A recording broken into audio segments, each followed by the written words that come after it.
perintah suami. Nusyuz, istri durhaka. Lebih tinggi dari durhaka, duralek.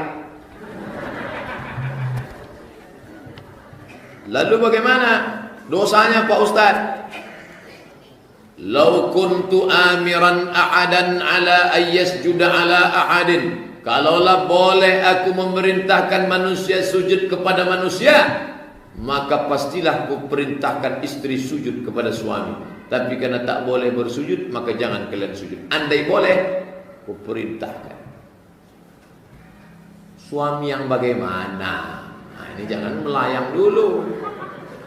Suami yang mengikuti aturan Allah dan Rasul. Ini suami yang salat subuh jam 7.30 minta patuh. Ente mesti patuh sama abang. Surgamu di bawah tapak kakimu. Kata siapa? Suami yang membimbing istri. Makan, pakai, tempat tinggal, pendidikan, perhatian. Makan sudah kasih? Sudah. Sesuai dengan standar kemampuan kita.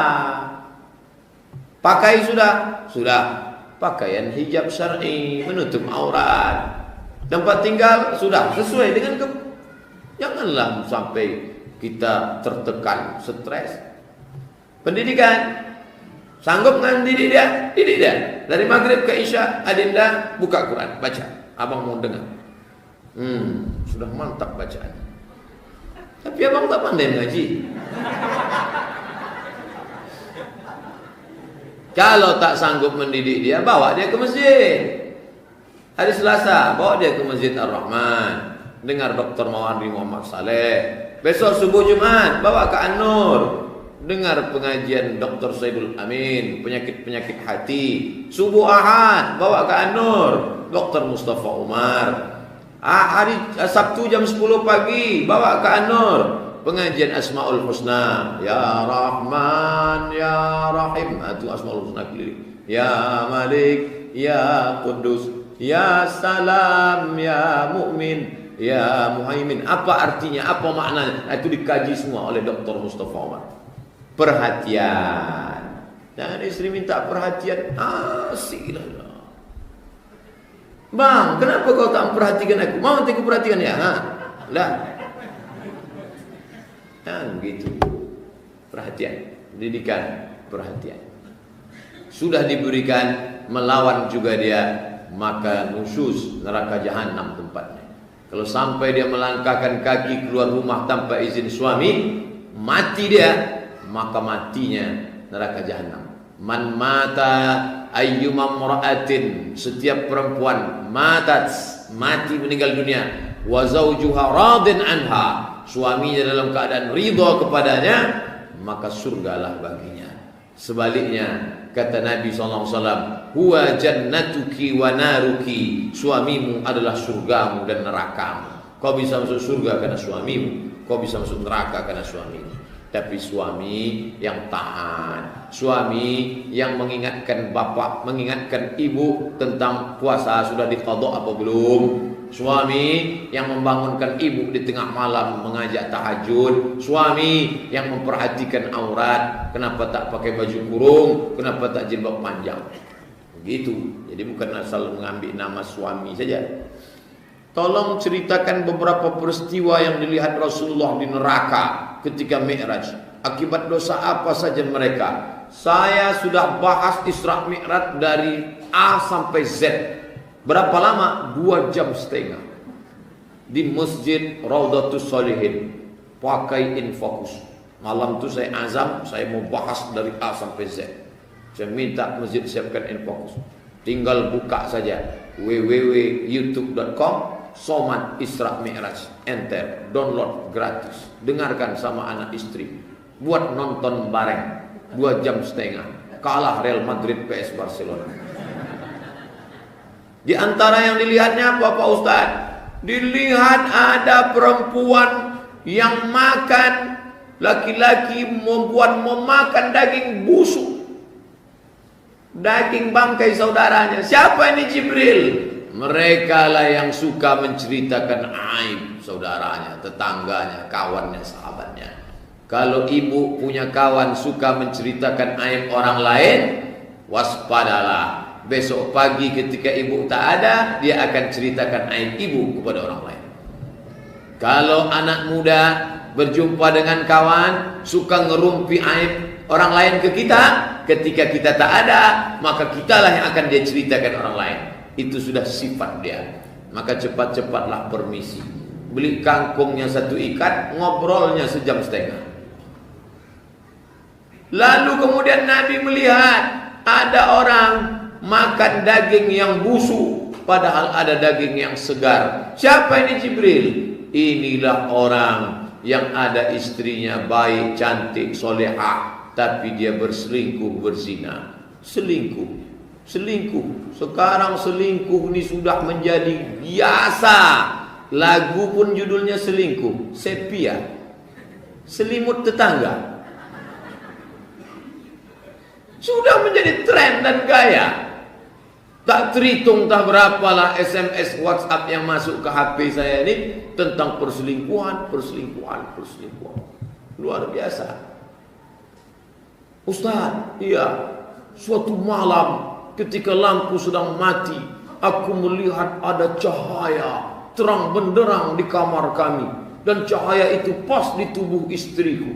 Kira-kira apa tuh Pak Ustaz? Istrimu sedang memeriksa HP-mu, Mas Bro. Karena dia khawatir kau selingkuh. Oleh sebab itu perselingkuhan ini luar biasa.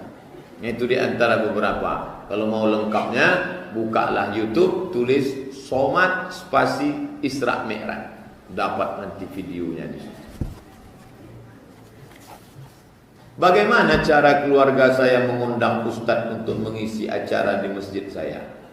Saya baru bisa mengisi pengajian bulan Oktober. Dari sekarang sampai September penuh. Pagi, petang, siang, malam.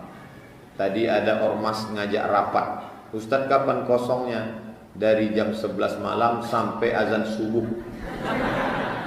Kalian kalau mau rapat, buat undangan, saya datang. Apakah sah orang bertato sholat? Sah. Gimana cara kami mencari video Ustadz di YouTube? Tulis di situ Somad Tato.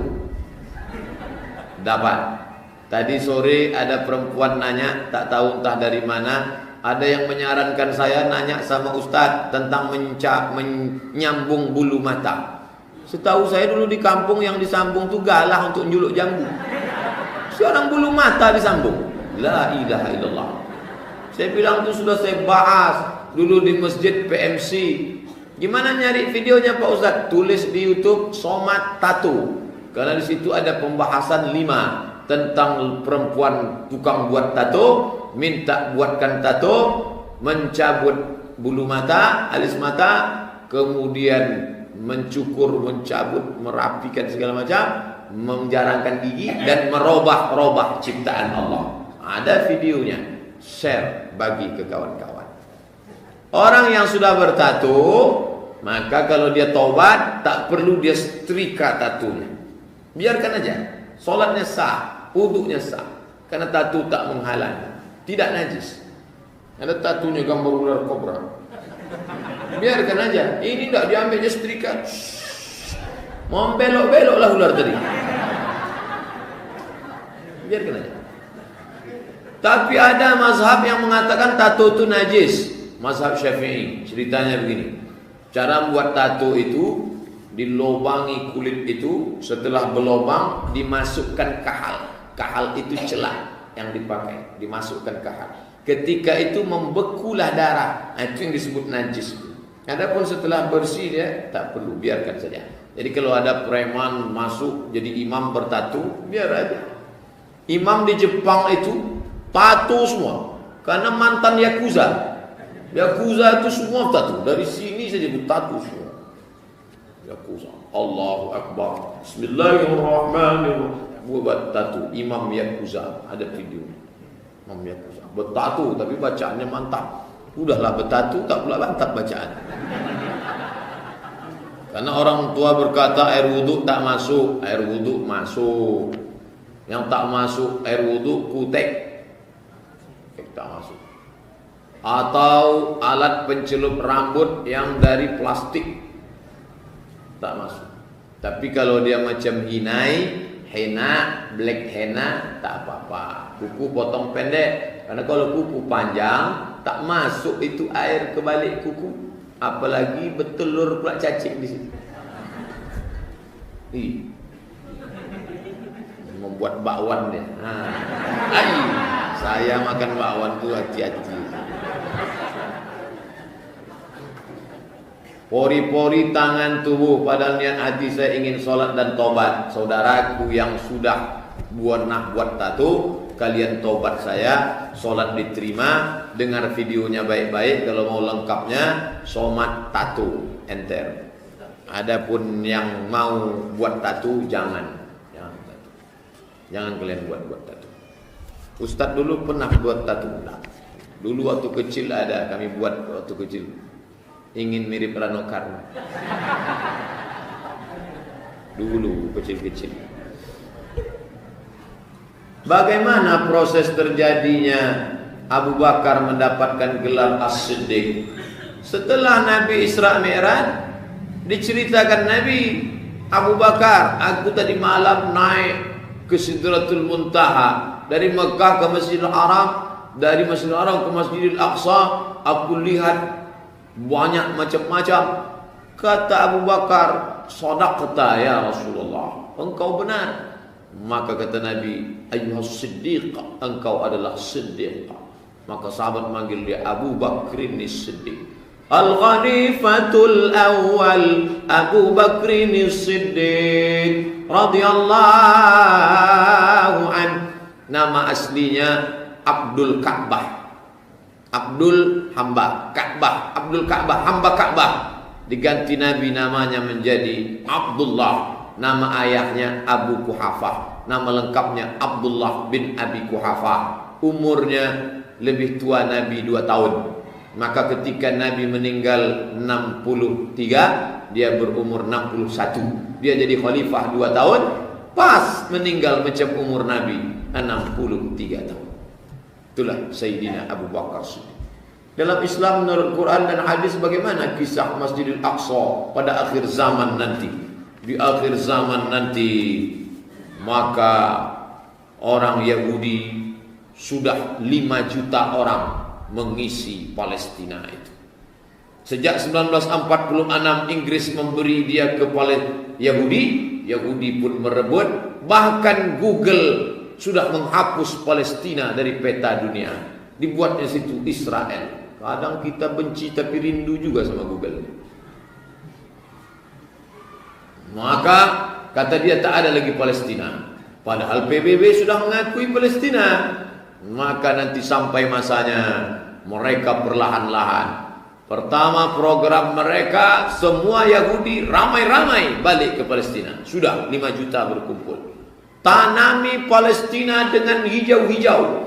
Karena kata mereka, mereka sedang menunggu Nabi terakhir juru selamat, Mesias. Mesias akan turun kalau Palestina itu hijau. Jadi Mesias itu sedang neropong dari atas, ditengoknya. Udah hijau belum? Kalau masih kuning, nantilah. Maka untuk supaya hijau, mereka punya program menanam pohon orkot namanya. Orkot itu tanamannya seperti pinus. Saya menengok dengan mata kepala saya sendiri pohon orkot. Saya sampai ke Rafah, mau masuk ke dalam tak bisa.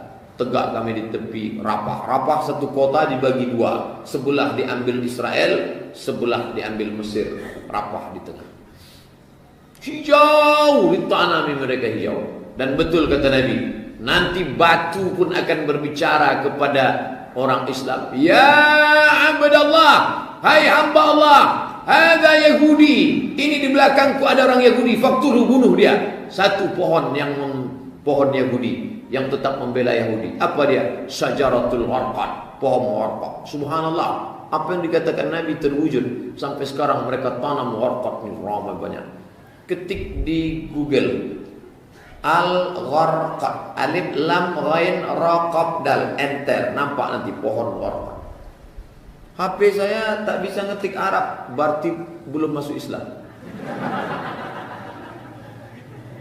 buka Play Store, tulis di situ Arabic Smart Keyboard, enter, dapat, masukkan, robah, ketik Arab, mudah cari hadis, bisa cari ayat, bisa cari program Quran. Nah, itu untuk memudahkan. Tengok pohon korkot. Dan nanti puncaknya akan peranglah umat Islam dengan orang Yahudi. Mereka meyakini itu. Kata mereka yang menang mereka. Nanti kalau kami menang, dunia ini akan kami kuasai dan non-Yahudi akan menjadi goim. Goim adalah keledai tunggangan. Kata kita yang menang kita. Kami yang akan menang, kami akan menguasai dunia. Kata mereka. Yang susah ini adalah orang kita yang memihak mereka. Inilah Ahokers.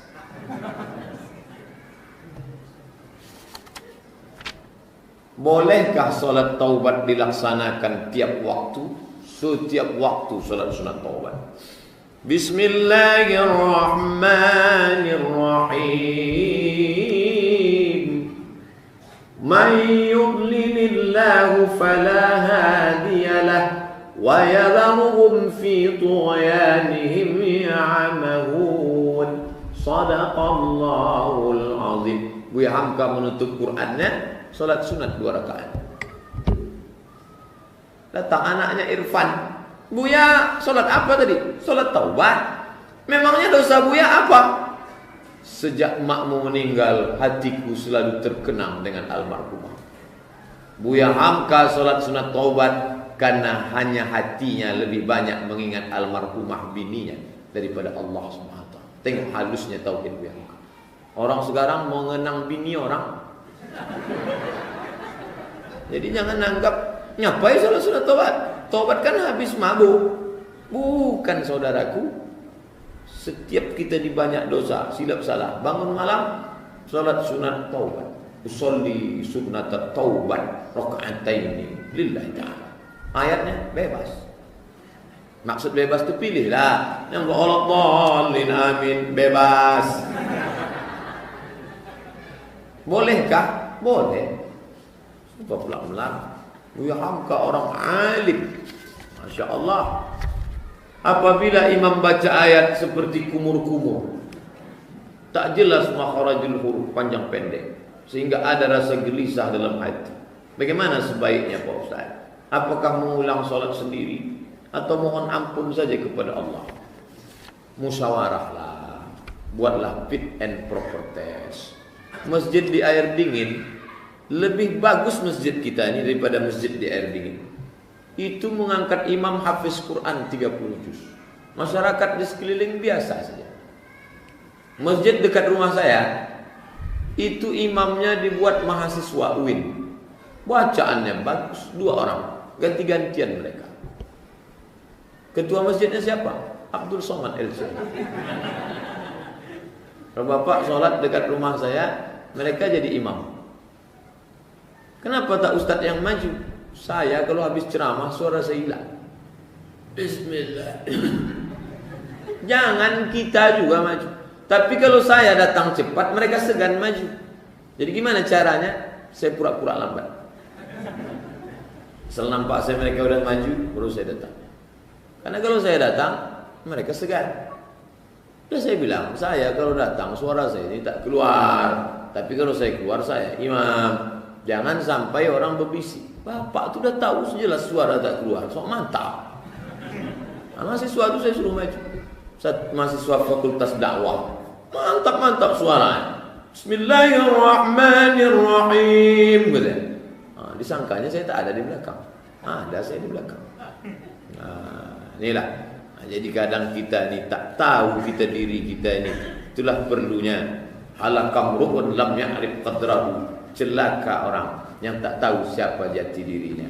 Saya ni ceramah, kadang pengajian 1,5 jam, tanya jawabnya 1,5 jam, 3 jam. Suara habis. Suara untuk ceramah sama suara baca ayat lain. Yang paham itu imam. Oleh sebab itu ada orang yang mungkin lebih muda dari kita, bacaannya lebih bagus, suaranya lebih lapang, silakan dia maju ke depan. Pak Ustadz, biasanya setiap akhir bulan para suami-suami hadir di rumah Allah, ini gajian. Apakah uang gaji itu harus sepenuhnya diserahkan ke istri?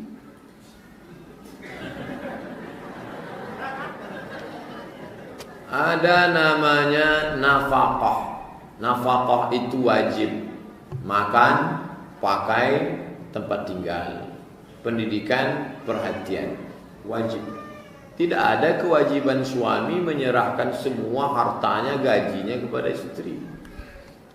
Jadi dia kasih nafkahnya, habis itu terserah dia lah. Cuman sekarang kan istri ini khawatir, nanti kalau abang itu terlalu banyak-banyak bercabang pikirannya Pak Ustaz.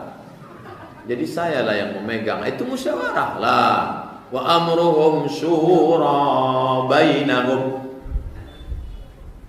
Bang, tadi ada ketemu uang abang nih. Uang apa nih bang? Uang sial, kata dia. Kenapa sial? Udah kusembunyikan, kau dapat juga.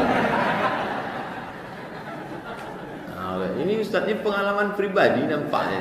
Nah, itu wa amruhum, musyawarah lah dia.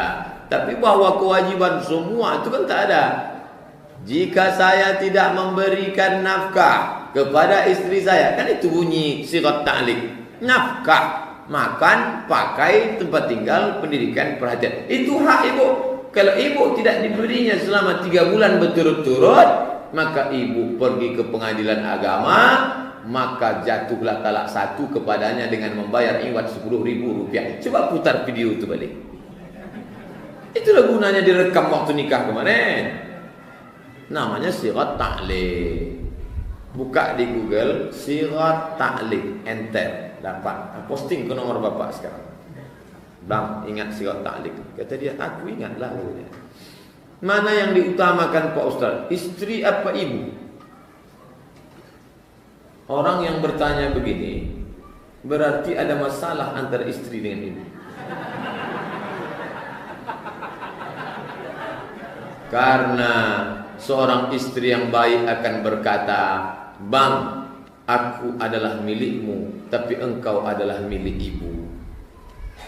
Seorang istri yang baik sebelum nikah akan berkata kepada istrinya, I want to marry you. Aku akan menikah denganmu. Kata dia, welcome. Tapi sudikah engkau akan menjadi a second woman? Aku bukan perempuan bekas. Second maksudnya yang kedua. Sudikah engkau menjadi perempuan yang kedua? Memangnya yang pertama siapa? Amak dia. Saya bangga dengan preman yang bertatu, kumis tebal, rotot ke baju, tapi tatunya I love Amak Den. Untuk apa orang pakai baju koko, pakai peci, tapi takut sama bini? 9 bulan 10 hari bang kau menumpang di perutnya, meregang nyawa dia melahirkan engkau bang. Titik peluh keringat sehingga kau jadi orang sekarang menyekolahkan engkau. Maka kau lebih lama 25 tahun barulah kau kenal dengan aku, kata istri solehah. Maka ibumu dulu, karena ummuka. Jadi kalau perempuan itu baik, tak akan dicemburukannya suaminya dengan emak. Abang aja terus. Oh, itu ciri-ciri tak baik. Oleh sebab itu, fit and proper test. Tungkahul mar'atu li arba'. Perempuan itu dinikahi karena 4. Limaliha, karena kaya. Wali hasabiha, karena raden, keturunan, syarifah, tengku. Wali jamaliha, karena cantik, minta ampun. Cantik istri siang, bukan cuma cantik, jadi cantik, wapi tenan. Tapi pandanglah karena agamanya. Fasfar bidzatid din, pandang agamanya. Taribat yadaka, kau akan selamat. Saudara-saudara, anak-anak muda yang belum menikah, maka kalian carilah yang ada 4-4-nya. Kalau tak dapat, pandang yang terakhir karena agamanya. Man talaba akhan bila aibin baqiya bila akhin. Siapa mencari kawan tak bercacat, seumur hidup tak akan berkawan. Mohon penjelasan Pak Ustaz agar suami-suami sekarang tak SSTI.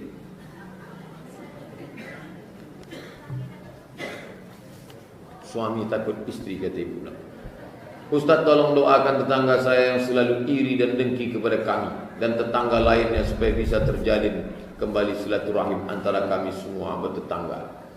Yang namanya orang benci dengki itu dari sejak zaman dulu sekarang tetap ada. Mati pun dia lagi akan lahir yang baru lagi. Waktu saya dapat berita lulus ke Mesir, apa kata orang yang tak senang? Somad lulus ke Mesir, mana mungkin lulus? Waktu saya pelatihan di Jakarta 2 bulan, apa kata yang tak senang? Paling-paling Somad tak jadi berangkat, malu balik kampung. Ketika saya sudah berangkat, apa kata orang tak senang? Alah berangkatlah, bisa lah, paling-paling tak tamat, nanti tengok aja kalau tamat. Setelah saya tamat pulang, apa kata yang tak senang? Mana ijazahnya? Setelah saya tunjukkan ijazah, rupanya dia tak bisa baca. Setelah sekarang saya ceramah, apa kata yang tak senang? Memang Somad itu sudah tamat Mesir, tapi macam-macam Wahabi nampak. Ridwan nas ghayatun la tudrak. Keinginan orang adalah sesuatu yang tak mungkin kita capai. Jangan pernah ingin mencari ridha manusia, carilah ridha Allah Subhanahu wa taala. Adapun kawan, tetangga, sahabat yang selalu menyindir-nyindir kita, maka sebelum tidur malam ambil wudu, solat sunat witirkah, solat sunat hajatkah, selesai solat berdoalah, ya Allah, kawanku yang selalu menyindir-nyindir ini, beri dia hidayah, panjangkan umurnya, sehatkan badannya, masukkan dia dalam surgamu ya Allah. Ustaz, pernah Ustaz doakan begitu ya? Bayangkan wajahnya, sebutkan namanya. Berat, memang berat. Awal-awal rapat mulut kita mendoakan. Maafkan dia ya Allah. Penuh sakitnya ini. Tapi lama-kelamaan, cobalah. Balik dari sini nanti, coba langsung. Kirimkan rekamannya ke saya. Begitu caranya. Maka Allah akan memberikan kelapangan hati. Bagaimana menanggapi tetangga yang iri hati, Pak Ustaz? Banyak yang iri nih.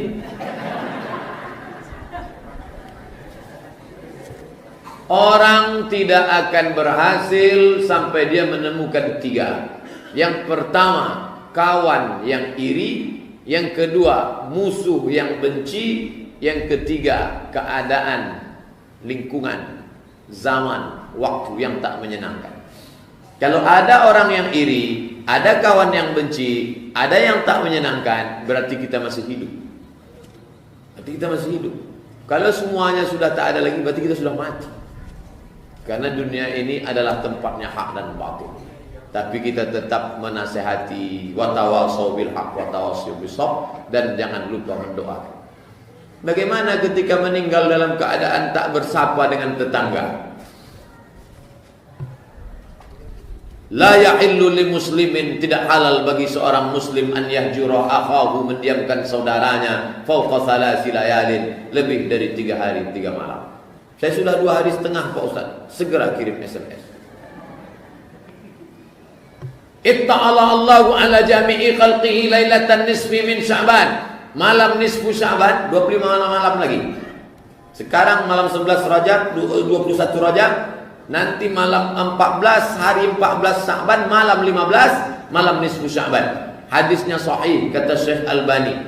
Ittala Allahu ala jami'i khalqihi, Allah mengampunkan semua makhluknya malam nisfu Sya'ban, illa kecuali 2. Pertama, musyrik. Kedua, musyahid. Musyahid, orang yang belum berdamai. Berdamailah.